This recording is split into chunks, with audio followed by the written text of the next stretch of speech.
Okay, and we're in there, dude. What's going on, everyone? Welcome to another episode of Spoiled for Choice. Noah, how are you doing today? Good. How are you doing? Very, very polite of you to ask. Sorry, Tim. You doing well? I'm doing pretty good, man. I need to turn you up in my ears though, because I can barely hear you. Uh, KK, how are you? I don't know why I spaced your name out like that. Good. It's been a crazy day. Hey, KK. Hello. Smiley face. John, how are you? Three moon Uh, pie. we'll be sure to have You moon get pies this three weekend. moon. Now, Tim, you know I prefer choco pies. You know that. Well, I mean, we can have both. The joys of money. You think they just grow on trees? No, they grow out of cows. Clearly, you've never had a chocolate. Clearly, you've never had a chocolate. Well, maybe you can introduce me this weekend. No, why don't you tell the fantastic audience what's happening this weekend? Why is this weekend special?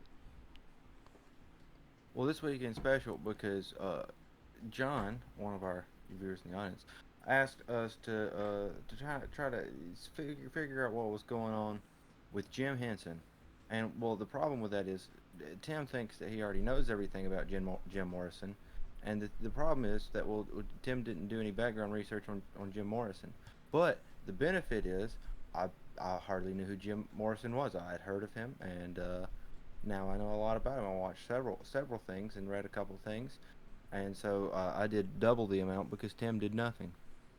What does that have to do? First of all, you said Jim Henson, and then you brought it First to of all, Jim that was just Morrison, it. and I thought you were gonna say, "Oh, well, yeah, we're gonna go see Jim Morrison in Georgia." And I thought you were gonna wrap it around full circle, but you didn't. You completely shot out We from underneath it. can't go see Jim Morrison or Jim Henson. They're both dead. I know Really that's dead what people. creeped me out. So It's creepy because they're dead. yeah, Well, creepy people are dead. most people that have ever existed dead. So I'll tell you the cool news. Spoiled for Choice and Friends is going on a trip this weekend. It's gonna be fun. We're gonna do fun stuff. Uh, yo, make sure I'm not in the You, past. I didn't know that that was related to this at all. Oh well, it's just a friendly little opener. We don't have to cut right to business every time. We have friends here. We're catching up with our buddies. You know what I'm saying? Yo, make sure I'm not in the past. Cool, I'm not. I just saw that. I don't know. I don't know when he said that. I'm confused, bro. But yeah, man, we're going on a little trip, little dudes trip. We're gonna like um go to museums, eat nice food, jump off of a building at some point. I'm sure, right? Well, he said iced food, which I mean, I guess we could like get donuts or something. That would qualify as iced food. I fully intend on starting a gang war. I'm not actively participating in a gang, but I do anticipate joining a gang war, or at least starting the gang war, and then opting out before I have to take any responsibility or accountability for my actions. I'm not about that part. If you were a federal agent, you could be a gang warden. A gang warden? Yeah, it was a little double entendre, like game warden, but specifically for gangs. Uh, Oh, I guess I guess it kind of implies that gang are like animals, but I don't know. Take it how you will. I don't know how to take it, so I'm just gonna pass it off to you. Noah, teach me and our friendly friends about. Wait, hold on. John says he's gonna pet the lions at the zoo, metaphorically, spiritually, sensually, if you will. If you're watching on YouTube, you're gonna have to take that literally because you can't read the chat. So Yeah, just take it literally. I mean, that's what I always do. Anytime John says anything to me, I take it literally. that's what the lions are gonna do. That's part of the rules, man. But teach me, Noah. Since you're a Morrison expert now, you're not. Oh, more savant, as they say. Try again. Your audio got a little choppy So there, buddy you boy. probably don't know this. If you insult my audio again, I'll kill you. Uh, so anyways, Jim Morrison.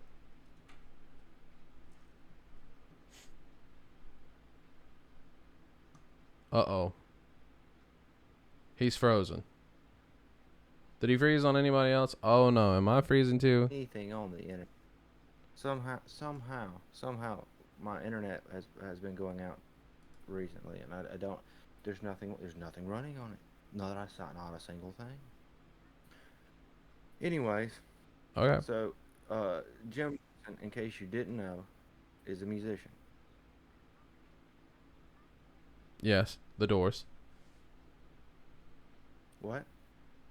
Yes. No, he was a musician. Yeah. Yeah, there you go. For the Doors. What? He was a No, musician. played. He sang. He was a singer. What are you talking about Doors for? Oh, his band was the Doors and Rick and the Ravens. What? You can't have two bands. That doesn't make any sense. It's against the law. It's against the law. But anyway, sorry to interrupt you. Go ahead. Teach me things. Talk about stuff. So he was well, I guess originally he wasn't a musician. Originally he was like he was a film student. He was a film student at UCLA. So you know, uh, he liked to make movies, or he tried to make movies and learn about movies. But you'll never believe this, Tim. Prove it. What? Prove what?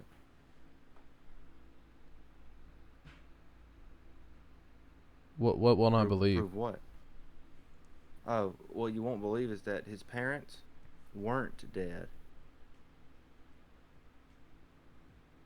Nice. So, in case you don't know, every single record label biography he ever did, he always said his parents were dead. It's because his parents didn't want him to become a film student, so they disowned him, and well, he disowned them. So like a right back at you kind of thing. Got him. And so yeah, that was like one of the first things his agent got scolded about whenever he actually became a famous musician. Was his agent had some lady call and say, "Hey, I'm Jim Morrison's mom. Can you tell me where he's at right now so I can go visit him?" And this is back when you could trust people. And so he was like, "Yeah, sure. This is where he's at."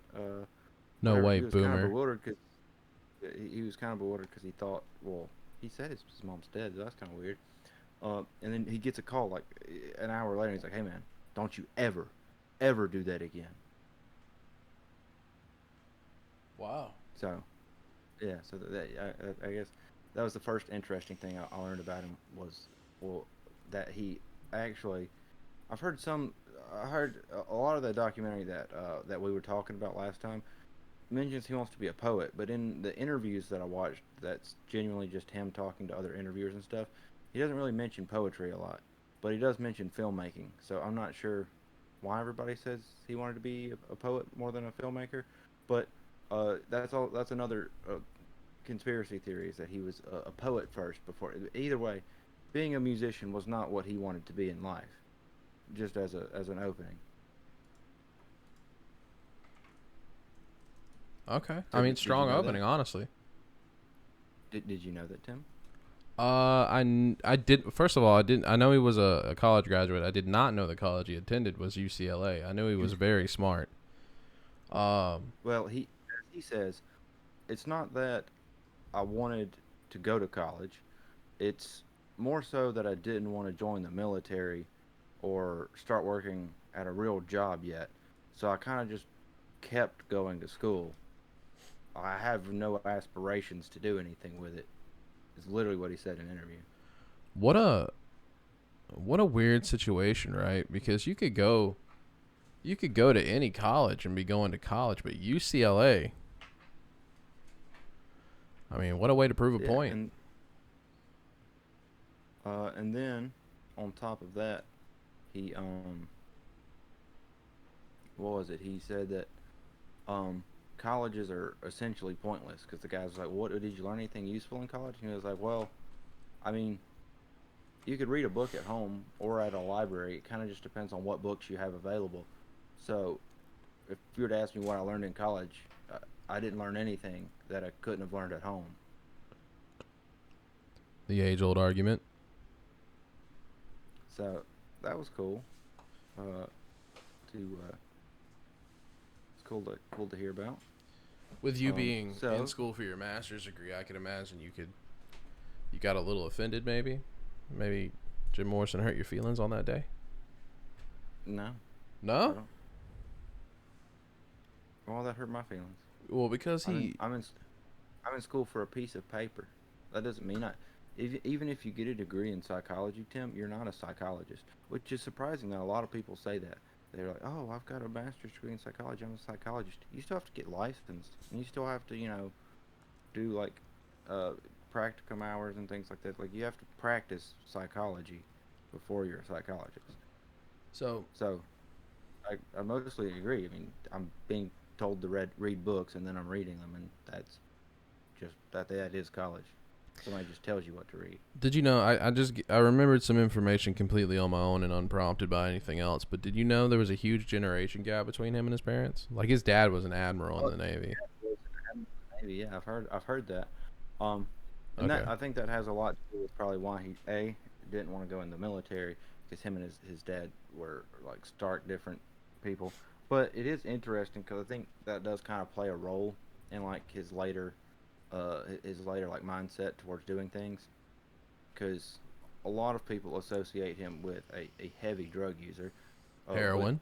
He alleged he was into H for sure. Oh, he were you was gonna say allegedly? Oh no, allegedly. associated with H.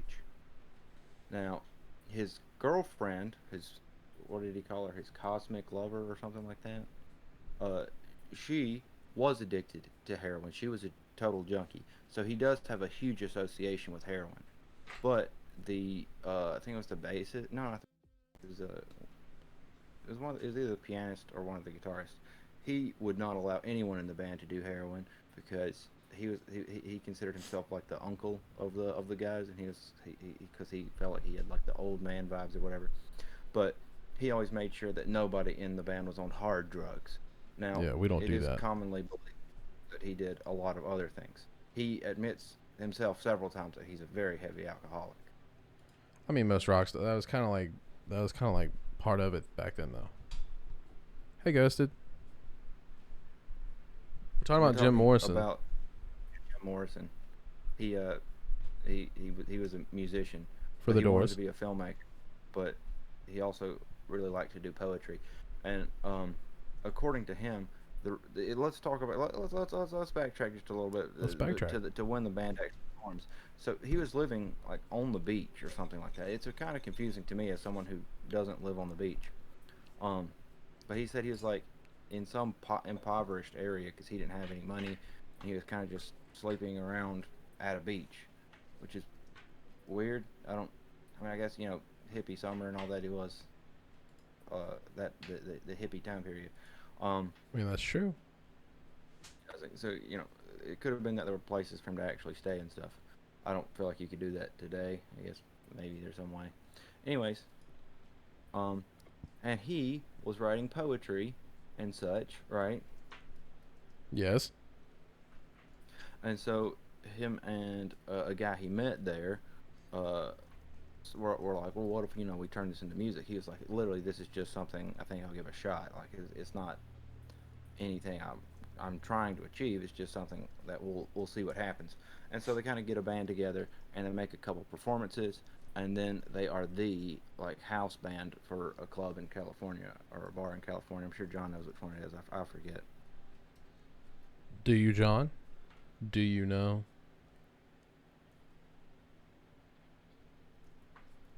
His biggest abuse was most definitely alcohol, John. That is true. He states it in like several interviews.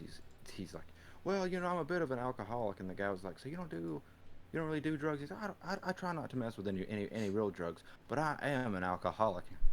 Okay, cool. See, he wasn't as straightforward as Ozzy. Ozzy would go on live national television and like have interviewers be like, Ozzy, are you high right now? Yeah. That's Ozzy Osbourne. Well, it was. I mean, it was very apparent at a lot of his shows that he was inebriated. I mean, I got his face pulled up on the cast right now. You look at this face. Tell me this face isn't the Oh, face of a man. yeah, it was Go Go something. Might be Go Go whiskey. Um, I don't know any of the bars in California at that time because I wasn't living Whiskey a in Go Go California. is the Well, legendary one, man. All the good ones yeah, made their break whiskey a Go there. Go. That's what it is. Yeah, it's whiskey a Go Go. John just said it backwards. Go Go Um, Whiskey. You nerd. what a loser. Anyways, so they got their start there, right? Yes. And so yeah, then after that point on, they I think it was their very first album or whatever made it to the top of the charts as like number 2. You vibe with people. Did you listen to any of the Doors after watching your documentary? Not to sidetrack, just curious. Do they, do they have any songs? Did they write any songs? No. They were a garage band. They were international, I but they did. were a garage band. There, it was quite interesting to me personally. I don't know if it's interesting for anyone else, but in one interview that I watched, a guy's like, "Don't you feel like your songs are becoming a lot less like radical? I feel like the political undertones, whatever this movement that you were going for, is kind of fading away." And he was like, I don't see what you mean, because like, I think the songs are getting more complex, they're more deep, you know, as over time they're just getting better. And the guy was like, well, what about the song Hello? Do you think that matches with your original statement? And he was like, well, well, yeah, of course. And then he starts singing it, and you know what he says? What does he say? He says like the first bar or something. He's like, "Hello, I love you. Let me tell me your name. Hello." And he's like, I don't remember how the rest of it goes. And I was like, "Yeah, committed to the craft." That's poetry, baby. He's a poet, not. he literally, then he like sits there for a second, and he comes in with the first verse, and he's like, "Yeah." And I think that's poetic. I think that was really good. You don't even remember it, and you've sang it a billion times. So, since we don't have as much context as we did with Michael Jackson for this deep dive, right? Like he doesn't, not every day of his life was publicized. So John raises a really good question. I think we should take a moment and dig into before we proceed. Well, because it's true, the Doors did get famous incredibly quickly. Do you think, given the information you've spoken about now, we've reached into the core reasons why he became an addict? Alcohol or drugs, or the both? Because I have theories based on other bands that have gotten on drugs and come out the other side and then revealed why they got on drugs in the first place. And I want to see where you're standing given the newfound knowledge that you have. No, I would like to say that. Yeah, I think there's a lot of stuff that kind of happened when he was younger, because like he mentions throughout several interviews that like being Irish is a part of who he is, like deeply, and he gets into some weird racial stuff like in the middle of one of the interviews. I think it's towards the end of one that he did. I can't think of who it was with. I think it was somebody Smith. Somebody last name Smith. But anyways, during the interview, like he's like, well, you know, I drink because like I'm Irish, like that's just who we are. And the other guy was Jewish, and he's like, yeah, I definitely wouldn't do that, because you know they were talking about their like contrasting backgrounds. And so I do think that like the alcoholism and all that stuff started before he ever even attempted to get famous. I think that it's the other stuff that might have started to play a role after he got famous. So you think Yeah. you think he brought that with him? Well, yeah, because he even mentions in the interview, he's like, you got to get thrown out of at least 10 bars before you're officially Irish or something like that. And it's not like he's saying that because he's a musician. He's saying that because that's part of like what he identifies as an individual. Okay. So, John, what's the specific event that you're talking about? Because I'm sure it's not exactly what I'm talking about, but I didn't see a lot on his early childhood, so I would be interested if you want to type up something or give us like a link or something. That'd be cool. Give us the cliff notes, bro. Give us a brief synonymous of what happened to the Write it dude. in all. Just write just the first letter of each word you would say, so that you can do it really quickly. Yeah, make it an acronym. We're good with acronyms. We're problem solvers. Yeah, I'm really good with acronyms. Really good. He also witnessed a horrific traffic pileup when he was super young. Okay. Oh,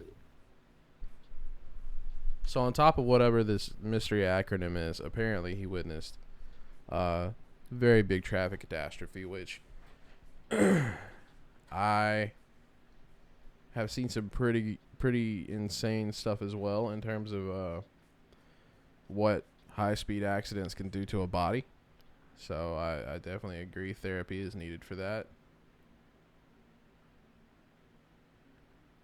yeah. Yeah. It is kind of interesting 'cause, you don't think about uh, just how different that can make somebody, but he does have a big disconnect with like a lot of uh, pretty essential ideas to like media and things like that. Like he kind of went against the grain of media in certain senses.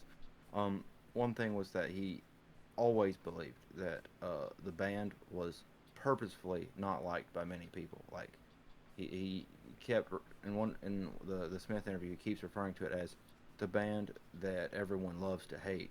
He like keeps emphasizing. The guy's like, "What do you mean by that?" And you know what it means. The guy's like, You're world "Okay." famous, bud. Uh, Right. um, but it has to do with a certain like he knows that he's not immortal is another thing that's really that you can really see in these interviews. Like it's very clear that he understands mortality, which could have to do with um, the incident and seeing people die.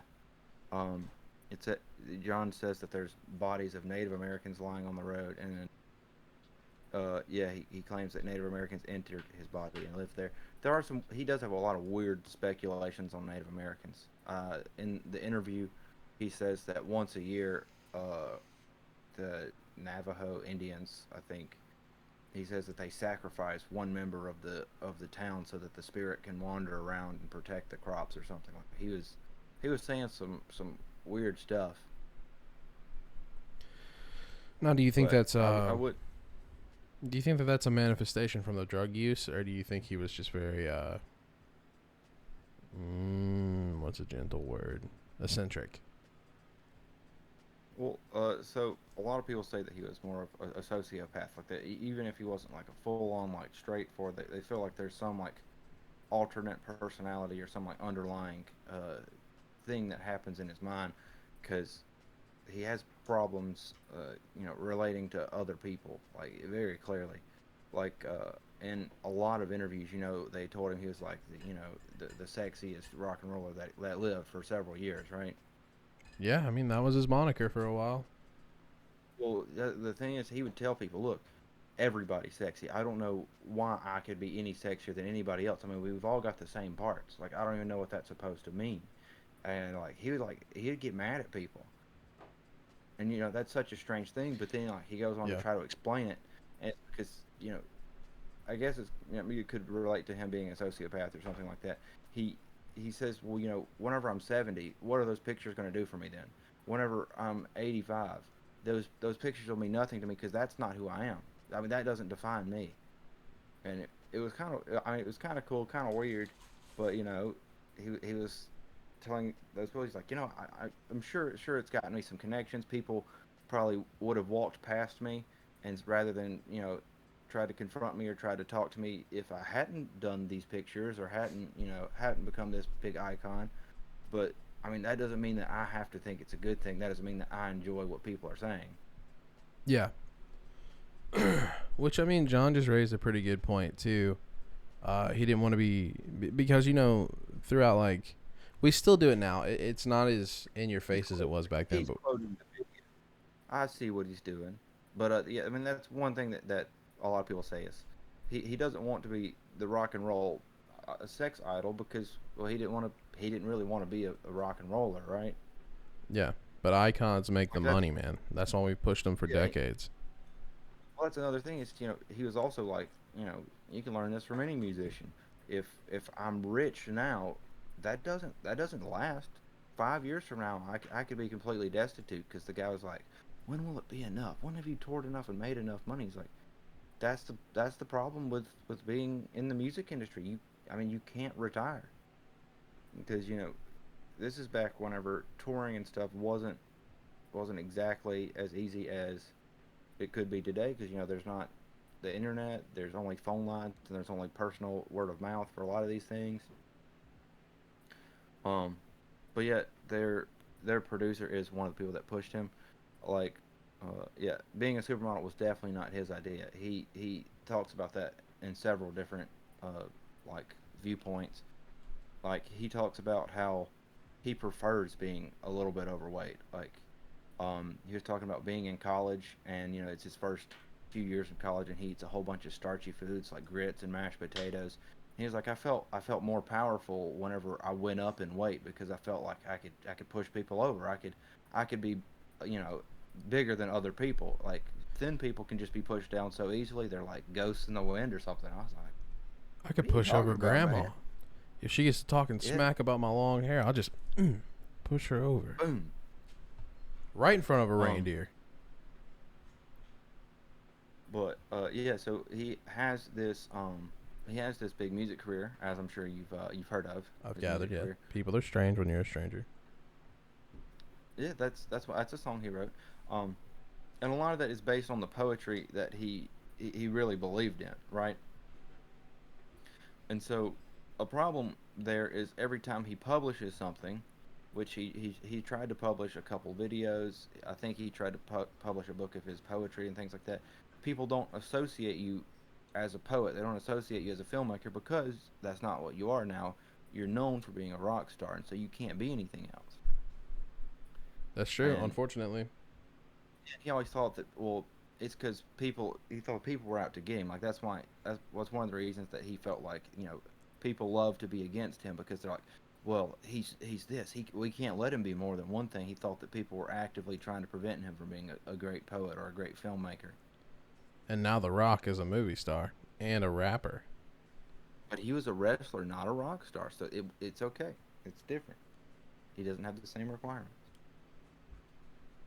Fair enough. I mean, I could see, if you got that whole left side brain thing, and like your whole motive in life is to be artistic and spread some form of art, I could see Yeah, where yeah, being put in a box would cause you to go to some degree crazy because you have all this artistic expression and you can't express it because people put you in this category, they put you in this box, and it's just like no matter what you do or how clearly you say I don't want to be just this, it all sounds like etchy rhetoric, not etchy, edgy rhetoric. Uh, to be the cool guy, like, oh, he's saying he doesn't even want to be a rock star. How cool is that? Wow, what a rock star. wow. Um, yeah, John, he was super smart, and you can see that with just kind of like the language he uses a lot, and you can also kind of tell with like how he talks to these interviewers, because like one of the interviewers like, why are you being like so? It seems like you're kind of trying to come across as rude. Like I don't understand what's going on here. And he was like, oh, you just don't understand Irish wit. Like you just don't understand what I'm going for here. And like he's purposefully trying to like make the interviewer angry, of course, because that's what any rock star is going to do. They're not going to be like, yeah, so I work a 9 to 5, and then I go park my car, and I go to bed. That's not going to be an interesting interview. Nobody's going to remember that. Yeah, I mean, and that's part of his personality. He's going to still be himself, and so like, the guy will ask a question like, well, how much money do you make on this? Or he was like, what do you want to do? Go get my accountant? Like, why would you even ask that? I make plenty of money. I'm a rock star. He's like, so why do you think you couldn't retire? Again, do you need my accountant? If you want to talk about finances, you should get him. I'm just going to tell you, I make money. I make plenty of money. I can't retire because I'm going to keep touring. I think I have more content to make. There's several reasons. And the guy's like, well, why are you coming at me like this? I'm just being honest. This is me being honest. What did you want me to say? I'm just honest or witty. That's my modes, bro. You've got to get around that. Did you just ask John if he has a Discord? Yeah, the whole point of Of me course put. he is. Of course. Well, I don't know. I was just trying to listen and not interrupt your story while also handling another thing at once. But you bringing it up like this, admit you just crushed the momentum. I'm actually Anyway, enjoying. uh, I'm I'm enjoying glad that hearing you're you back. teach me about a rock I'm star. It's glad, pretty cool. glad that you're back, Custon. Um, well, thanks, Tim. I appreciate that. So, uh, obviously things happen between he's kind of a witty, smart guy that wants to be a poet slash filmmaker. He's got the luck of the draw and pulled the wrong famous card. He's now a famous rock star, which is he admits he really likes it. He enjoys the attention. He likes the crowds. He actually performed backwards at Whiskey A Go Go the first few years. Did you know that? No, I mean I know He that would. I know a lot of artists tend to like fall in love with the whiskey, but I've never known that. So he would perform backwards because he didn't think that the crowd is what he wanted. He wanted to be a famous poet, a famous filmmaker. Doing doing the music thing, he didn't think was cut out for him. But after he started getting crowds and people actually really started to like the Doors as a band, then he started to actually be able to turn around and perform in front Face of is everybody, fate. right? Yeah. Uh, the opposite story of the Gorillaz, where the lead singer gets booed off stage, and now he's too scared to show his face, or he just chooses not to show his face because, very bad experiences in the past. Um, but uh, so he develops this taste for fame, basically. Like he literally, um, yeah, yeah, he was shy. Is basically literally what it is. Well, thanks, KK. I appreciate that you Uh, think that this is that I know a lot of information. I literally just did all this research within the past few hours. Kaylin, this is something we do once a month. It's a psychological deep dive on figures in history. Our first one was last month. It was Michael Jackson, and this is Jim Morrison of the Doors. We try to do it every month, and then we do We've apocalypse done scenarios at the end of every month, and then the other two we've are done just whatever we want to talk about. we let me get we've done two musicians now, which means that we've done two to fit Tim's taste. So next time we're gonna do a comedian, and I want Tim to pick between Jim Carrey or Jim Carrey. Rob, Robin Williams. So we're gonna deep dive one of those two. It's already set in Oh, stone wow. because both of those people have had very very uh, just bad past. Like I mean, there's just so much that happened to them, either from themselves or other people, or it's just a lot of stuff that I think is super interesting. Let's do But let's keep it close to dead people. Let's do Robin Williams. But that's okay, besides the okay. point.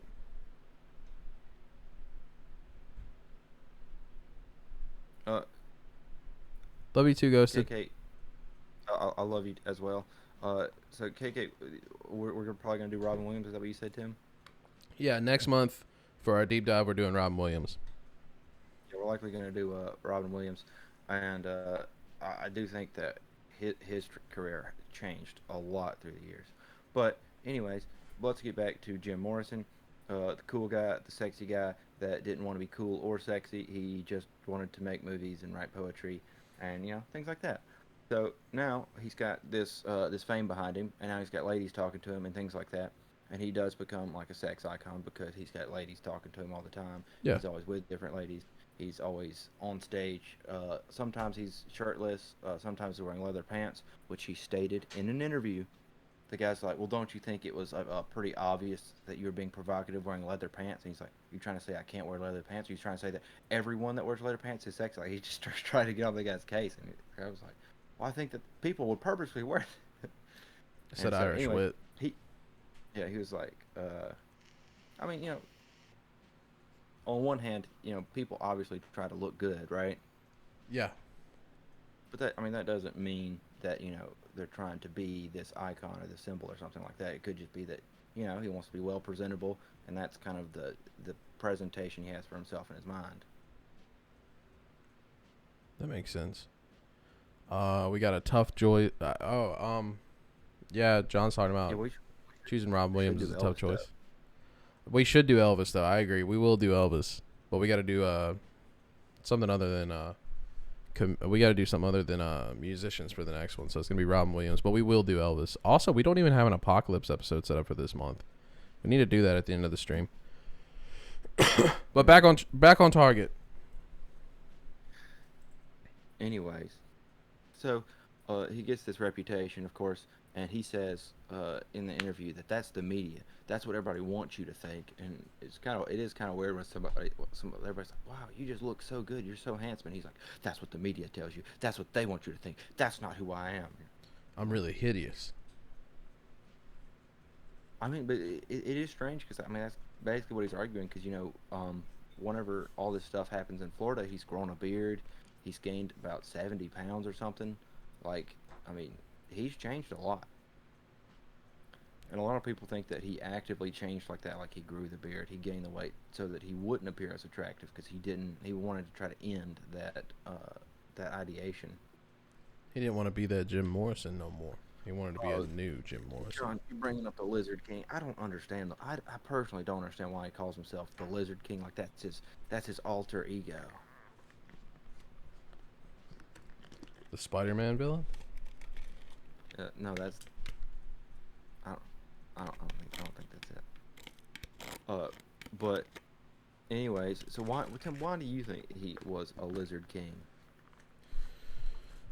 I don't know. Probably because he felt like he didn't feel like a person. I mean, I guess maybe. You think he's like a reptile, like Jeff Bezos and all the politicians, Mark Zuckerberg? Well, I know like there are certain things that we closely hold reptiles to, like cold-blooded. We don't know definitively, or at that time there was no way because we didn't care. But snakes and these creatures, they're like violent and thoughtless and careless. They just do what they want, and they're like as far away from humans as they can. There's no compassion, nothing like that. Mm-hmm. And I think it's more or less that. I don't think he really thinks he's not a human being. I think he doesn't feel like a human being. I think it could also deal with his his signature look. All the things he's got. They say that he has like that cold stare or whatever. That's fair. I mean that could be something. It could be something else entirely. It'd be really cool if John just somehow put a whole story about how he became a Lizard King or something. It's probably because David Bowie was the Goblin King. That one was already taken. So it went with the Lizard King. Oh, the Lizard King thing had something to do with the obsession with Native American culture.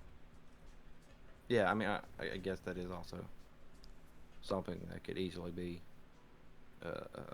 associated because he does have he has a lot of weird fixations on American culture, Native American like beliefs, and then like he gets into Mexican beliefs a little bit because like he does that international tour, sees people around the world, which was he had some weird stories about that as well. But anyways, so he has ceased to enjoy being a favorite icon for like his body, right? Yeah, I mean, if you're an artist, why would you know what I mean? And so like he wants to be known for his mind. And again, like a couple people have already said that he's really smart, and so he's trying to figure out how to be known for his brains rather than his body. I mean, yeah, I could see where that would put you in a weird place. And so they do their world tours and everything, and they're still touring all over America. And then he has he starts getting like sloppy and drunk at some of his performances. He's probably on drugs, doing other stuff. Basically, he's just making an absolute fool of himself at some of these. At one show, he literally takes a microphone stand and just starts slamming it into the ground until he literally breaks part of the stage. Rock and roll, classic rock and roll. Yes. So he's clearly struggling with something. Like it's unclear at the time, like why he's doing all this stuff.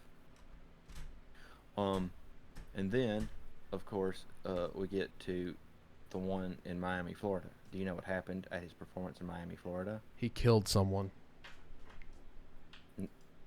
No. Do you not know what happened at at a show in Miami, Florida? No, I don't. I don't hold. I don't relate Miami, Florida, and the Doors to anything specific.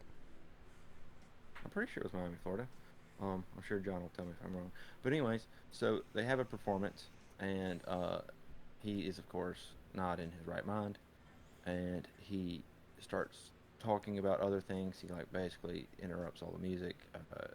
Basically just drops the whole rock and roll thing, and he says some curse words. He says some really explicit things, and then allegedly, this is allegedly, a lot of people don't believe this part. Are you ready, Tim?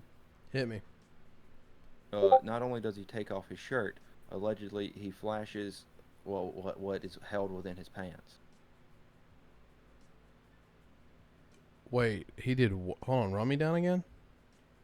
So he curses, he says explicit things, and then he takes it, and he also takes his shirt off.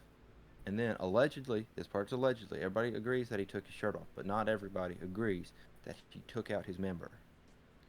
Wow, he flashed the member. And so um, that gets to a point of a lot of circumstance because now Florida is not happy about that. The state of Florida, and the FBI are quite upset with this because, well, that's indecent exposure on a mass level. I mean, yeah. If he did it, then that's pretty cut and dry. Yeah, and so they give him a sentence of at least 6 days of hard labor for using profanity at a live performance, and then they give him 6 months of hard labor for indecent exposure. So he served. I didn't know he served. Well, so now you got to consider this, Tim. If you want to be known for your brain, and now you're going to go to prison, what do you think he did? I mean, if he went to prison, he probably, you know what I'm saying? He probably showed that thing. Well, so that's the thing is he was held for sentencing or whatever, right? But he of course posted bond. He has tons of money, right? Yeah, I mean, he's rich. And so he immediately fled the country. Immediately. Uh, John, just so we can prove what he fled we'll get back to that. We got to get back to that. John, do me a favor. Whenever you hear this, I want you to type in the chat. Type Baba Booey. Yeah, give us a Dell yeah in chat when you get the. Yeah, say Delia, and we'll know when you're hearing this, and we'll tell you how bad off you are. Tim, did you hover over my camera? Because it has like the little weird Discord options. I did for a moment. Oh, that's where we're not that far behind. Then I had to check because I heard the sound Discord makes when somebody jumps in your call, and I wanted to make sure somebody wasn't looming in our call. So I did check. Yes. Oh, okay. It was weird. Like I heard it, like the did like when somebody hops in. It was weird. Oh, that's weird. Anyways, so yeah, so this is a weird kind of timeline. So he does the Miami thing, right? Yeah. And then he goes and does this interview with the Smith guy, and this was all in 1968, I believe, 1968. And so they're trying to figure out how to pass sentencing on him, but obviously he doesn't live in Florida, so there's a couple bits of red tape there, right? Yeah. And so during this process, he goes to court and all this stuff, and he even talks about in the interview like I guess I better buy a suit, and I'm gonna get one of those big ties because I want to leave a good impression. I feel like judges don't like those thin ties. I know I don't like thin ties. I want to wear a big thick tie. And, he's just like way out in left field talking about just random stuff. But then as it gets closer and closer to time for him to actually serve his uh, 6 days and 6 months of hard labor or whatever, then him and his cosmic lover, uh, what's her name, Pamela Anderson. Pamela Barr or something like that. Okay, Pamela. it's about a 30-second delay, Tim. Yeah, that's not too bad. We were minutes off last time. Oh, yeah, he did get arrested in the middle of the performance. That is a good detail that I probably should have mentioned. He got arrested at it. That's why that they charged him because, well, you know. But it's weird that they arrested him at the concert, and then there's speculation that he did or did not show his private parts. Which I don't understand how that could be speculation if there's 1,000 people there. Yeah, I feel like that's either gonna be a mass or a mass. No, dude, I didn't see. I mean, unless people in the audience weren't a bunch of narcs, like they may have seen it and been like, "Oh, sick," 500 people. No, that's literally what happened. And everybody's like, "No, you're crazy." just gaslight them. I mean, that's what it seems like. But anyways, so he leaves and goes to Paris, France, because again, he's trying to be an intellectual, and he thinks, well, that'd be a good place to write poetry. That'd be a good place to be, immune to American law. So, several reasons to go to France, right? Yeah, eat snails and such. And so, of course, he finds his own regular bar or whatever, and keeps his habit of drinking. But if you recall from earlier in this episode, what's wrong with his girlfriend?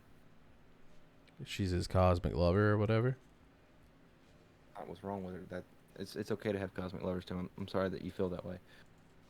What's wrong with her? She's on heroin. Yeah, she's a big junkie. She's on heroin, and so this is where we get to two or three partial conspiracy theories. John, you can go ahead and post your conspiracy theory now. So are you aware of any of the conspiracy theories about why John Morrison died? Oh, she shot him up, bro. You think she shot him up with Harrison? With heroin? Kerosene. Oh, that's a theory. I mean, if I remember right, that's a theory. I haven't looked into the Jim Morrison story in such a long time, but I remember that being a thing. Like, yeah, so that's the general consensus. That's what most people think happened. But a lot of people think that there's a conspiracy. Do you know why they think there's a conspiracy? why? Because he died mysteriously in the night of some kind of heart failure. But there was no autopsy to determine why he died of heart failure. So, if we scroll back a little bit, we have to we got to try to figure out why would they think it's not important to figure out why one of the most influential people in the world at this point died. Like, he's 27. How did he die? 27 Club, man. So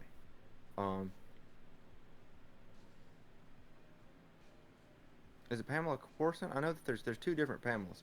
There's Pamela Labar and Pamela Corson. And I got really mixed up on my Pamelas. Like, I thought that was one too many. Because, like, there's one girl that, like, whenever he was dating his main cosmic lover, she like, comes in the hotel room, and you'll never guess what happened to him. He dies. Well, he was just... this was, like, before or after concert. He was just standing above this woman, just buck naked on the floor, and she talks about it in an interview. She was like, yeah, his girlfriend came in, and I was just laying there on the floor naked, and he was standing over me, and it was kind of weird, and then she just asked me to leave. Hey, could you please put some pants on and dip, if you don't mind? I'm getting out of here. No particular reason. It's just a little awkward having you here. That's also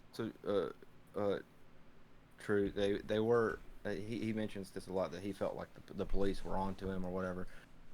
He didn't feel like he did anything wrong, of course, but because of, like, the messages in his songs, the things that he talked about, the people he was associated with, he felt like people were against him, and again, that's why he called them, like, the band that everybody loves to hate. Well, he wasn't associated with anyone. No, people are strange. You know what I mean? Exactly. He's a stranger. But it could deal with, like, the generational gap and thing, because, he always felt like his parents hated him for going to film school, Yeah. Disowned him and whatnot.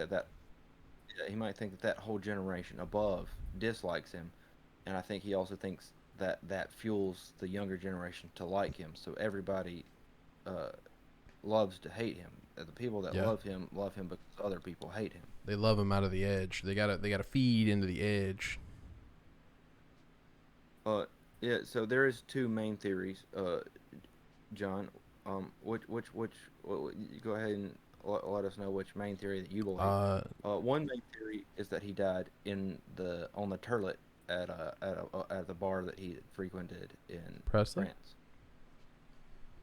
Are you talking about the Elvis Presley? No, we're talking about the Jim Morrison. Oh. So obviously, heroin is involved. Like, that is the one consistent and central part of this story, is that Jim Morrison, heroin. And so some of the members of the band don't believe that he would have ever done heroin. And so the fact that he could have done heroin or, you know, something of that nature means that he was either in a really dark place or in a really desperate place, if that did happen, right? Yeah, yeah. And so that's why some people don't think that the heroin thing happened. Because according to the heroin thing, let's go through that theory first. So he gets home after drinking at a bar all night, right? Mm-hmm. His girlfriend needs her nightly fix. Like, she's literally a junkie. She has to have heroin at least once a day or she'll go crazy. Like, Yeah, it's heroin noted in. withdrawals can kill you pretty easy. Yeah, and so she gets all lit up like a nightlight, and then um allegedly she offers him some, like she apparently frequently did or something like that, and he takes her up on it, and he does the heroin, and of course that doesn't mix well with all the alcohol that was in his system. He's likely next to inebriated because he was always a heavy drinker, right? Yeah, he's Irish. Yeah, and so then he passes out. She wakes up, and checks on him, and he's like, "Yeah, I'm gonna come to bed in a minute," because he was like laying on a couch or something. And so he goes and he fixes himself a bath, a warm bath. Notable in the story, a warm bath. Okay, Yes. did you know? Did you note that? Yeah, I wrote it down. All right, and so he is then found the next morning in the warm bath, dead, by of course his cosmic lover, and she, not knowing how to speak French, calls uh, Jim Morrison's good buddy in France who speaks French, and he calls the police, not his girlfriend. And so that is another. Those are some essential pieces to this story. Um, that's right. Okay, yeah. Corson inherited all of his money, and so it is pretty sus that a heroin addict got this much money out of something. So, Tim, do you think that's what happened? I think it's foul play, brother. I Okay, don't so I here's don't the think other. it's Here's completely I don't think it's completely foul play because I do believe he had some stuff going on upstairs that well, as you know, we kind of hinted at in the interview stuff. He doesn't really. I mean, he has a lot of trouble with how he's going to see himself when he's 80. You know, like it's kind of a thing where it doesn't look like he plans on getting old in some perspectives, but also that he wants to have a different thing to look back on when he does get old.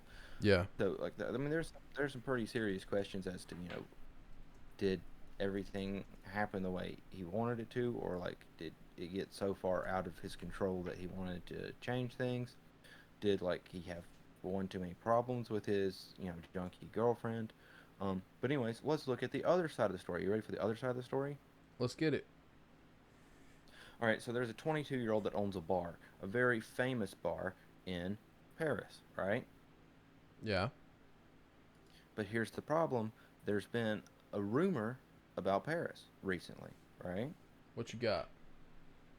So the rumor is that there's more potent and lethal heroin going around Paris, and that his bar is associated with it. And he does not like that rumor, of course. Okay. So, um, he he's noticed Jim Morrison's been coming in there for the past few months. He's been drinking, you know, getting wasted on beer and stuff like that, and going home. He comes in with his buddy every now and then, but he also notices that uh, Jim Morrison doesn't get. He expected him to get a lot more fanfare. He expected people to be like, "Oh wow, that's Jim Morrison," but he actually finds that he has to, you know, tell people, "Oh, you know, that's Jim Morrison," or "Did you know that guy over there is Jim Morrison?" And people are like, "Oh, really?" And then they'll go talk to him, and then you know, is that he's kind of losing the fame that he once had, right? Yeah. The hype's dying down. And so, yeah, and so he is allegedly at the bar this night, this specific night, to get heroin for his girlfriend. And again, there's the rumors that this place has heroin, right? Yeah. So it could be one of two things. It could be that A, he's getting heroin from his girlfriend's dealer, or B, he's getting heroin from a dealer that he doesn't know. But either way, it's speculated that whoever he whoever was getting the heroin personally wasn't him usually, right? Yeah. And so he's there to get this supply, right? His medicine. And then he is then found after waiting around this bar. He's then found dead in the bathroom. They believe that he could have snorted it, and that's why there would be blood pouring out of his nose whenever they found him, or they believe that there could have been an altercation with the person selling the heroin. Hmm. But either way, he allegedly, according to the account, had blood pouring out of his nose. He had blood stains on his shirt. Okay. So, what do you think happens from there to bring this story close enough to the other story? Um. That, a chick walked in and saw him with another chick. They're both just hanging out with their junk out. She asked the female to leave. And obviously, if you're a normal person and you care about the person you're in a relationship with, if you find your partner cheating on you, uh, that's gonna start an argument. I imagine that was a very stern conversation. Oh well, Which, so this is a frequent thing. Like that wasn't a one time special thing. Like he does this a lot. Like I mean that's part.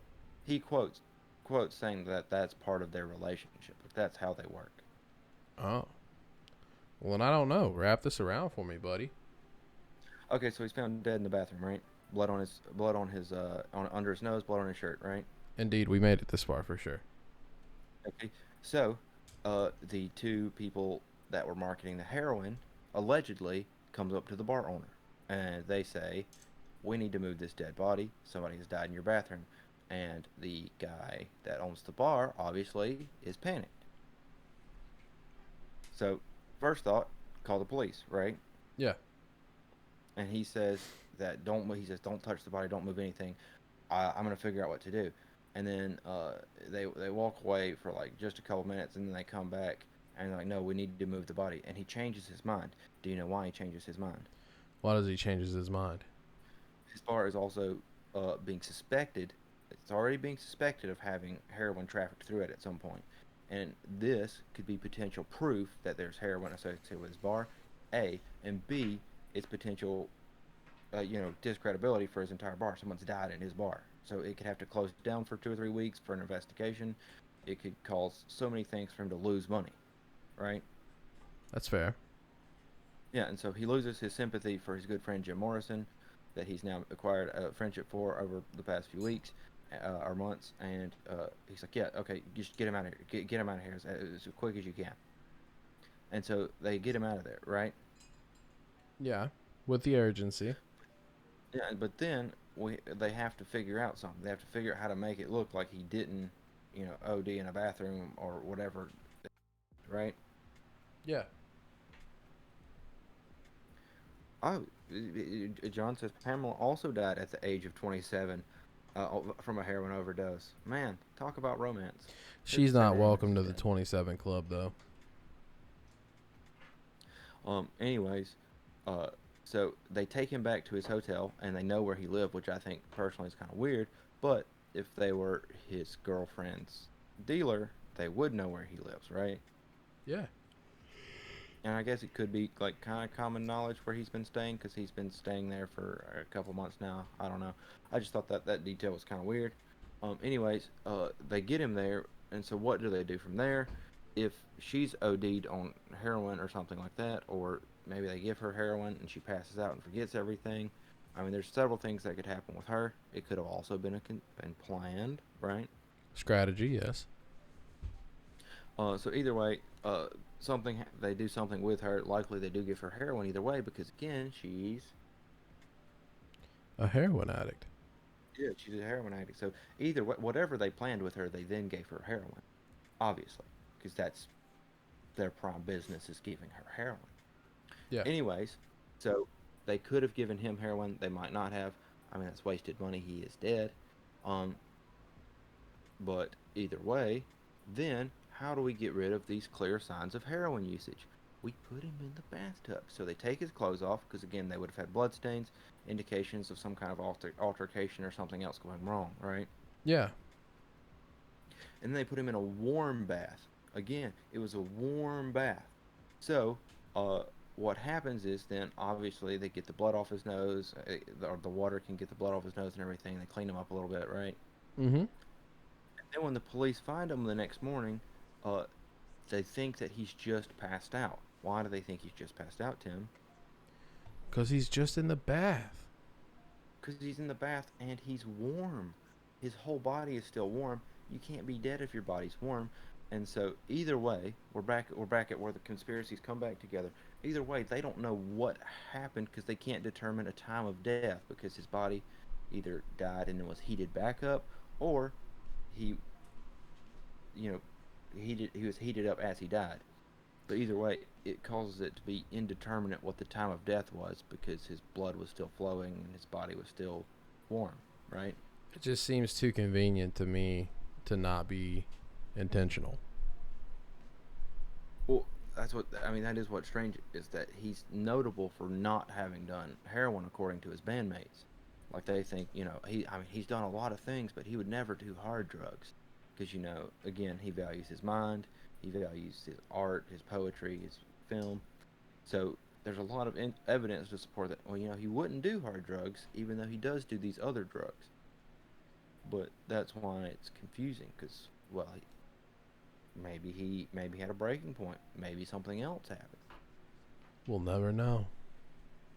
Wow, this is a pretty dark episode. I mean, granted, these deep dives are supposed to be, in a sense, but wow, pretty enlightening. If you're watching this, just know we do this once a month, and I hope you enjoy this kind of content because this was fun.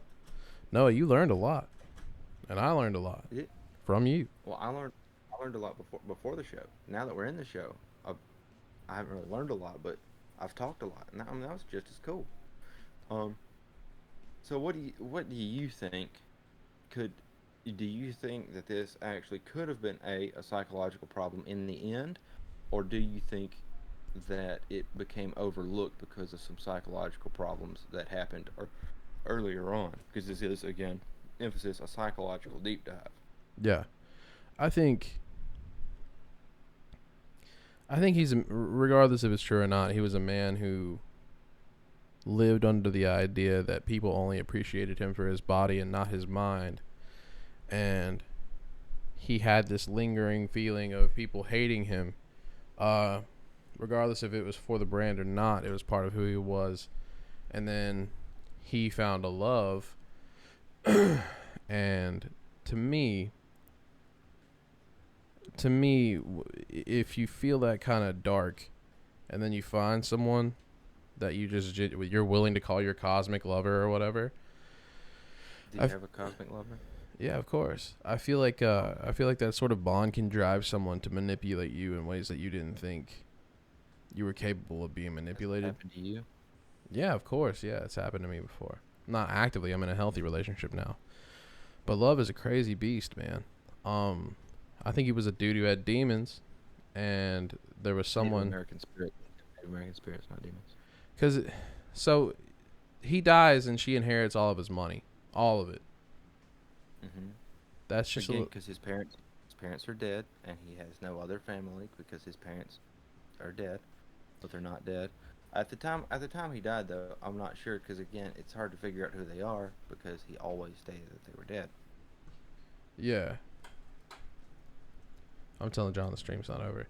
I think it was a setup, man. I think someone saw someone who wanted to be looked at in a certain kind of way and potentially gave. I would need to know more about this Pamela, but just given the circumstances, it seems because he's an incredibly smart dude, but he's also a troubled artist, and that's always a Brompton cocktail waiting to happen. Yeah, I mean that relates to a lot of artists, like we talked about with Michael Jackson, with his childhood and it building up over time. I mean, you can see that with people like Van Gogh. I mean, he had all those problems emotionally. You can see that with Picasso and things like that. He was psychologically unhinged in some ways. It's just I think there's something to do with once you catch everyone's attention, what do you do then? Yeah, and what do you And I do think that with was it? something that he Yeah, I think that's something he struggled with because the things he was trying to do with it just didn't happen. I mean, that's enough to make you question your own abilities. I mean, whether not necessarily as an artist, but as a person, because you create art to express yourself, and if people will only let you be a one-trick pony, is your art truly artistic, or is it just this one thing that they like, and you as the artist are just an attachment of what they're in love with? Yeah, and his as he states, his true heart is in like doing film and poetry, and so therefore, whenever people kind of reject that message in favor of music, something that's not really his true heart, well, then people are kind of rejecting him in a sense. So Yeah. I can kind of see why it causes such a disconnect with him, like emotionally, psychologically. Yeah, I think obviously he made his own choices. He was not known for being an extreme heroin addict, so I mean, obviously there's certain choices he didn't make, but I think all in all, he was a man who made bad choices, but was simultaneously dealt a pretty rough hand in terms of like family and uh, general overview of the world and how the world views him. I just think it was a time bomb. Oh, excuse me. But yeah, this was a fun episode. Granted, very very sobering, but fun.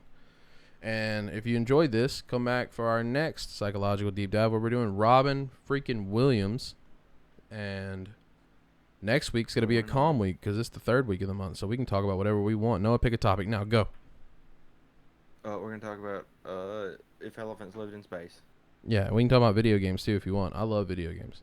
New Kirby's coming out. I played the demo last night. I really enjoyed it. It was really fun. I've never played a Kirby game before, but that was ridiculously fun. We can talk about the origin of Kirby because that's a pretty cool thing because it's a pretty cool origin. But we can talk about that too. But I want to thank you for coming to the show tonight. We hope you feel spoiled for choice. I'm obligated. I felt obligated to show up. Well, you're the co-host. This isn't about you. But for you, well, you said you glad I showed up. What do you mean? I am glad you showed up. I'd hate to have to do this alone. You're my good buddy. Can you do your background research this time? I will. I definitely will. But I've been Tim Hopkins. I appreciate that you've been here, Tim. Oh yeah. It's still nice talking to you. I don't want you to think that I don't like you, because I do like you. I'm glad. But anyway, thank you for showing. Thank you for showing. Thank you for being here. Thank everybody else. Thank you for being here. I appreciate all you guys just as much as Tim. Not to say that Tim's not special. I just appreciate you guys just as much. It's different. Anyways, I've been Tim Hopkins, and this has been Spoiled for Choice. Your outro. You can start now. I've been Noah Ulmer, and this is Spoiled for Choice. See you guys next week.